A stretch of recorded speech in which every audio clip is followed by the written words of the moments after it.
کہ اسلام دو چیزوں پر ٹکا ہوا ہے، محمد صاحب کے اخلاق اور امام حسین کی تعلیم۔ اگر اسلام سے دو چیزیں نکل جائیں گے تو پھر اسلام میں کچھ بچے گا نہیں۔ تو لہذا کوشش یہ کریں فرش اللہ سے اخلاق رسول اٹھائیں اور تعلیم امام حسین اٹھائیں، اپنے گھر کی تہذیب اٹھا کر فرش ازا پر نہ لائیں، فرش ازا کی تہذیب اٹھا کر اپنے گھر لے جائیں، تب جا کر ماحول بدلے گا سماج۔ کس لیے مار رہے ہو؟ بغضاً لأبیک، آپ کے بابا کی دشمنی میں آپ کو مارا جا رہا ہے۔ امام سمجھ گئے انہیں ولایت کی دشمنی یہاں لائی ہے، انہیں خدیب کی دشمنی یہاں لائی۔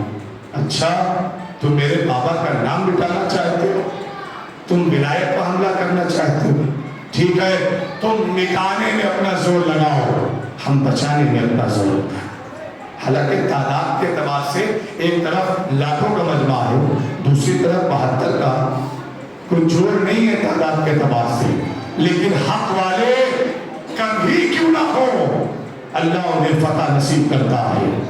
امام نے فرمایا کہ ٹھیک ہے تم اپنا زور دکھاؤ، ہم اپنا طریقہ اور سلیقہ جو الہی سلیقہ ہے ہم اسے دکھائیں گے۔ اگر ولایت کو قدیر کو بازوؤں کی ضرورت پڑے گی تو ہم اپنے بھائی عباس کا بازو لیں گے، اگر بچوں کے گلے کی ضرورت پڑے گی تو ہم دودھ پیتے ہوئے اس چشمانے کو جو جھولے میں ہے ہم اس کا گلا پیش کر دیں گے، اگر ضرورت پڑتی ہے بھانجوں کی تو ہم مولانا محمد جیسے بھانجے بھی دیں گے، اور اگر بھتیجے کی ضرورت پڑتی ہے تو قاسم جیسا کوئی بدن بھی دیں گے۔ دیکھو انشاءاللہ ابھی شبیہ تابوت حضرت علی اکبر آئے گا، جب میں اشارہ کروں تو انشاءاللہ لائیں گا، لیکن مسائل سن کے کوتاہی نہ کریں گے۔ مجھے پتا ہے گرمی بھی ہے، ماحول کا اثر بھی ہے اور نیند کا وقت ہے اور آپ نے نظر مولا بھی خاموش فرما لی ہے، لیکن ساری چیزوں کو درکنار کرتے ہوئے بس اتنا سوچ کے مسائل سننا کہ تم تھوڑی سی دیر میں تھک جاتے ہو، ذرا خیال کرو اس ماں کے بارے میں، نہ جانے کن کن عزا خانوں میں عزاداروں کی آنکھوں کے سامنے اپنا رومال لگا دیتی ہے، جو اپنے لال حسین کے زخموں کا مرہم تمہاری آنکھوں میں دیکھتی ہے۔ اللہ اکبر، تمہارے رونے سے اہل بیت کو سکون ملتا ہے، تمہارے گریہ کرنے سے اہل بیت کو سکون نصیب ہوتا ہے۔ عزاداروں آپ سب نے سنا، اچھا رونا بھی کئی طریقے کا رونا ہوتا ہے، لیکن افضل رونا کیا ہے؟ چوتھے امام فرماتے ہیں آنسو کا وہ قطرہ جو آنکھوں میں آ جائے وہ مومن کا، جو رخسار پہ آ جائے ہمارے بابا حسین کی مصیبت کو سن کر اگر آنکھوں پہ آ جائے تو مومن کا ہوتا ہے، اگر روتے روتے رخسار پہ آ جائے تو وہ صالحین کا ہوتا ہے، اور اگر داڑھی کے بال تک آ جائے تو امام فرماتے ہیں ایسا رونا انبیاء کا رونا ہے۔ پھر فرمایا اگر یہ آنسو کی قطاریں داڑھی کے بعد سے تجاوز کر جائیں تو ایسا رونا ہم اماموں کا رونا ہوتا ہے۔ پھر کسی نے پوچھا مولا جس گریے میں آواز بلند ہو اور آنسو بھی نکل آئے، کہ اگر آنسو آواز کے ساتھ نکلے تو پھر یہ رونا مخصوص ہے ہماری دادی فاطمہ۔ جزاکم اللہ، جزاکم اللہ۔ بابا کا بلند گریہ کیجیے تاکہ تسکین اہل بیت کا سبب بن سکے۔ عزادارو اللہ آپ کی رحمت، آپ کی آوازوں پر اپنی رحمت نازل فرمائے، آپ کی تمام تر مصیبتوں کو پروردگار اس غم کے صدقے میں دور کرے۔ روایت کہتی ہے نا کہ امام نے ہر ایک رخ سے قربانی پیش کی ہے کہ اگر تجھے بازو چاہیے باز کے بازو بھی ملیں گے، اور اگر تجھے 18 سال کے کلیل جوان بیٹے کا کلیجہ چاہیے نا تو حسین بیٹا بھی دے گا۔ جزاکم اللہ خیر الجزا۔ تاریخ کہتی ہے امام حسین جب روز عاشور آیا ہے نا تو امام حسین کی بارگاہ میں علی اکبر آئے اور آنے کے بعد کہتے ہیں بابا مجھے مرنے کی اجازت دیجیے۔ حسین نے اپنے لال کو سینے سے لگایا، کیوں نہ لگاتے، دعا کر کے مانگا ہے حسین نے، اے میرے اللہ یا میرے نانا کو واپس کر دے، یا ایک ایسا بیٹا دے جو سیرت اور صورت میں نانا جیسا ہو۔ تو اللہ نے علی اکبر جیسا بیٹا دیا نا۔ اللہ علی اکبر کو جاتے ہوئے اجازت دی اور علی اکبر میدان میں آئے۔ جناب ام لیلہ کہتی ہیں فضا فضا اچھا مجھے علی اکبر کی خبر لا کے دے، فضا مجھے علی اکبر کی خبر لا کے دے۔ جناب فضا خیمے کے دروازے پر کھڑی ہو گئی اور امام حسین کا چہرہ دیکھنے لگی۔ کیوں؟ اس لیے کہ جوان بیٹا میدان میں ہے، اگر بیٹا صحیح ہوگا تو باپ کے چہرے کی رنگت صحیح رہے گی، اور اگر بیٹا مصیبت میں ہے نا تو رنگت چہرے کی چلپن پڑ جائے گی، بدل جائے گی۔ فضا دیکھتی رہی اور سمجھ گئی علی اکبر سلامت ہے، لیکن ایک ایسا وقت آیا نا کہ جب فضا نے دیکھا حسین کی رنگت چہرے کی بدل رہی ہے، آواز دی اے میرے لال حسین، آخر علی اکبر خیریت تو ہے نا؟ فرمانے لگے فضا اما فضا جا کر ام لیلہ سے کہو کہ اپنے بیٹے کے حق میں دعا کرے، میرے بھوکے پیاسے بیٹے کے مقابلے میں ایک نامی پہلوان۔ جزاکم اللہ جزاکم اللہ۔ فضا خیمے میں آئی آ کر کہتی ہے اے بیوی ام لیلہ، آقا فرماتے ہیں حسین نے کا فرمان ہے کیا اپنے بیٹے کے بارے میں دعا کریں۔ جناب رباب نے مصلی بچھایا، جناب ام لیلہ نے مصلی بچھایا، ہاتھوں کو اٹھایا، فرماتی ہے میرے اللہ تو نے یعقوب کو یوسف سے ملایا تھا، مجھے میرا اکبر ملا دے، مجھے میرے علی اکبر سے ملا دے۔ دعا تمام ہوئی، علی اکبر میدان سے واپس آئے، بابا سے ملاقات کی۔ عزیزانو اس کا مطلب یہ ہے کہ ماں کی دعا ہر ایک کے حصے میں کارگر ہوتی ہے۔ اپنی ماں کی دعا لیتے رہو اور آگے بڑھتے رہو۔ اے عزیزانو اب میں جملہ پڑھ کے میں استعمال کرنا چاہتا ہوں۔ دیکھو مولا کے عزیزانو عجیب فقرہ ہے، تاریخ کہتی ہے کہ جناب علی اکبر جب واپس آئے ہیں نا تو کہنے لگے بابا اگر ایک قطرہ پانی مل جاتا نا تو میں ان ملولوں کو دکھاتا کہ ہاشمی جلال جنگ کیسے کرتے ہیں۔ اے میرے لال اپنی زبان میرے ذہن میں دے دے، شاید تجھے کچھ آرام مل جائے۔ علی اکبر نے اپنی زبان دہنے امام حسین میں رکھی، فوراً کھینچ لی بابا مجھ سے زیادہ کاٹے۔ کیا سن رہے ہو جگانو؟ کھینچ لی۔ حسین نے اپنے نانا کی انگوٹھی اتاری، اپنے بیٹے کے دہن میں رکھی۔ کچھ دیر کے بعد علی اکبر جانے لگے، اب حسین کی حالت متغیر ہونے لگی۔ امام حسین علی اکبر کے گھوڑے کے پیچھے پیچھے پیچھے پیچھے، علی اکبر اپنے گھوڑے کی رفتار بڑھاتے جا رہے تھے، حسین اپنے قدموں کی رفتار بڑھاتے جا رہے تھے، اور آواز دی میرے لال جب تک سامنا پڑے گا اپنے باپ کو مڑ مڑ کے دیکھتے رہنا۔ تاریخ کہتی ہے وقت وہ بھی آیا کہ جب علی اکبر نگاہوں سے اوجھل ہو گئے، ہاں زدارو، لیکن امام حسین نے چلنا بند نہیں کیا۔ علی اکبر کے پیچھے نہ جانے کتنی محبت تھی علی اکبر سے کہ علی اکبر کے پیچھے پیچھے چلتے رہے چلتے رہے چلتے رہے۔ ایک مقام آیا، علی اکبر نے اپنا گھوڑا روکا نا، احساس ہوا کہ شاید پیچھے کوئی آ رہا ہے، تو غور سے دیکھا تو کمر پر ہاتھ رکھے ہوئے 57 برس کا ضعیف باپ، ہائے علی اکبر ہائے علی اکبر کہتا ہوا علی اکبر کے پیچھے چلتا چلا۔ بابا آپ نے مجھے ودا کر دیا تھا نا، بابا خدا حافظ کہہ دیا تھا نا، تو پیچھے کیوں آئے بابا؟ آواز دی علی اکبر کاش کہ تو بھی صاحب اولاد ہوتا۔ سن لیا زدارو؟ نہیں، ذرا سا غور فرمانا، ذرا سا غور فرمانا۔ ابھی کچھ دیر میں ہی انشاءاللہ شبیہ تابوت حضرت علی اکبر آئے گا، لیکن جب میں اشارہ کروں گا تب انشاءاللہ لائیے گا۔ دو فکرے مجھے پڑھنے دو، اس لیے اس شہزادے کے مسائل سن رہے ہو نا جسے دو ماؤں نے مل کے پالا ہے، اس شہزادے کے مسائل سن رہے ہو نا جس کی ایک بہن کلبہ مدینے میں علی اکبر کے پیروں کے نشان پا اپنا رخسار رکھے ہوئے۔ اے میرے بھائیا علی اکبر، کیا سن رہے ہو زدانو؟ ایک بیمار بہن انتظار کر رہی ہے، اس بھائی کے مسائل اور جسے دو ماں نے مل کے پالا ہے اس بیٹے کے مسائل۔ بس ایک سے دو فقرہ پڑھوں گا مجلس تمام ہے، فرصتاری مکمل ہو جائے گی۔ تاریخ کہتی ہے پھر سے ودا کیا نا، علی اکبر میدان قتال میں آئے، ان کے پیاسے تھے نا، کب تک جنگ کرتے؟ اور آپ کو پتا ہے کہ جب بھی بنو ہاشم پر یا ان کے سپاہیوں پر حملہ ہوتا تھا تو کم سے کم تعداد 30,000 کی ہوتی تھی، 30,000 لوگ مل کے حملہ کرتے تھے۔ ذرا سوچو نا کہ 30,000 تیر چلانے والے، تلوار چلانے والے کسی ایک پر حملہ کریں گے تو اس کی حالت کیا ہوگی؟ اللہ، یہی وجہ ہے کہ ہر جگہ زخموں کا نشان ملتا تھا، ہر جگہ زخمی ہو جاتے تھے۔ عزاداروں، جناب علی اکبر آئے اور جنگ کرنا شروع کی۔ خدا لعنت کرے حسین بن نمیر کا کہ جس نے پشت کی جانب سے شہزادے حسن جوان کو، حسین کے دل کی ٹھنڈک کو، ماں کے دل کی راحت کو، سہرا کے بھائی کو پیچھے سے نیزہ مارا، نیزے کی اڑی ٹوٹ گئی، علی اکبر دل سے زمین پہ آئے۔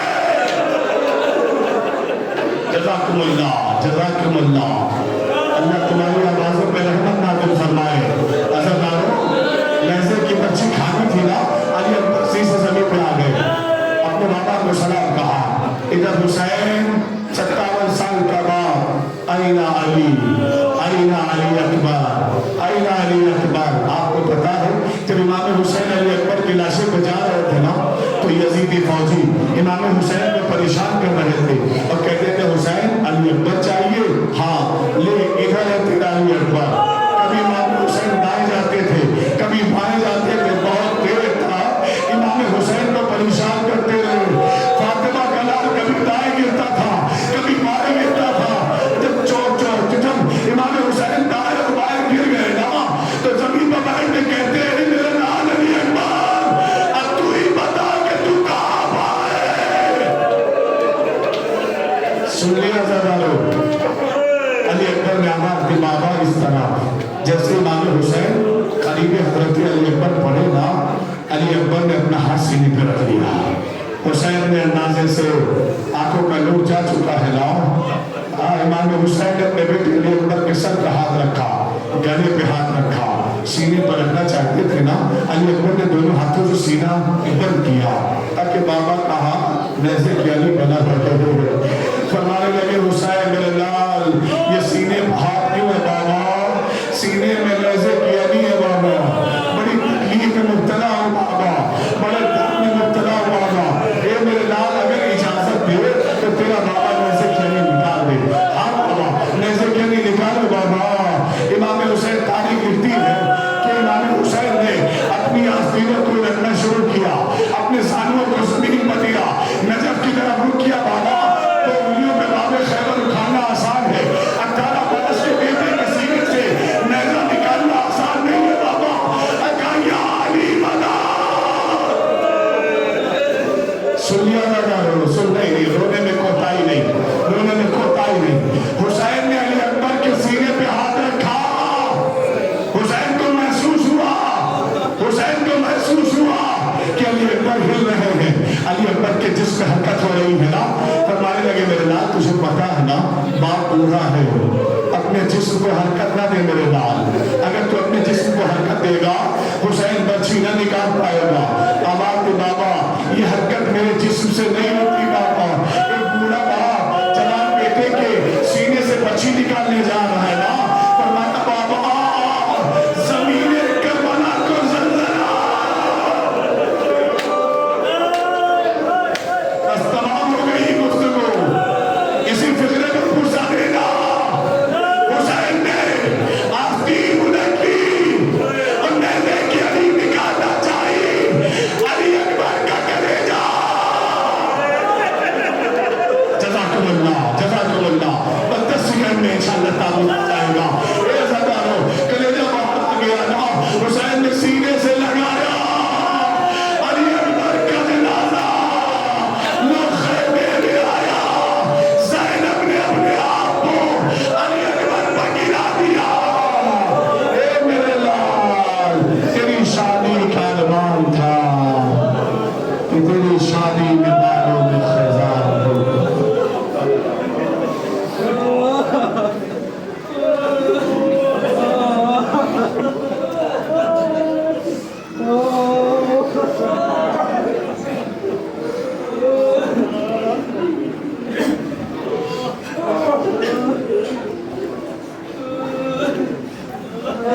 اللہ